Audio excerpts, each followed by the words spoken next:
तर धरायचं त्यांनी बोलतात शूटिंग चालू आहे. जवळ येऊन जरा हे करायचं. इकडून आवाज येणार नाही. फोटो नाही काढायचे. येतो थोडं थोडं झूम करे जवळ ये. नाही पण ते सेव्ह करून द्या. संपूर्ण येत नाही ना. एकदा आलं ना ते पण येते बघा सगळंच येते. या पुढे या पुढे जवळ थांबा बस. आता साहेबांकडे फिरवता येते तुम्हाला. मित्रो, फिरवायचं. आज आपण मोकारे साहेबांच्या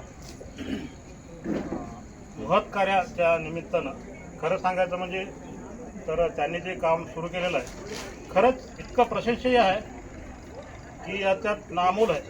मित्रो, हे करणं सोपं नाही. त्यांनी आव्हान सुरुवातीला केलं होतं, त्यांनी सुरुवात केली आणि आता आपण इथं जेव्हा प्रत्यक्ष इथं आलो पाहिल्यानंतर असं वाटतं की बाबा यांनी नंदनवन निर्माण केलं, पण हे चालवणं सुद्धा तेवढं सोपं नाही.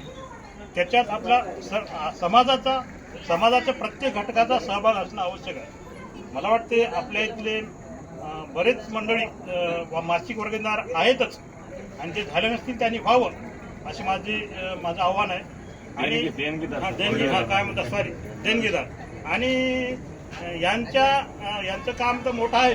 त्यांना एक छोटीशी सहकार्य म्हणून, जास्त मोठं नाही, आपलं म्हणजे फार फुलाच्या पाकळी इतकं बी नाही, असं आपण करण्याचा प्रयत्न करू.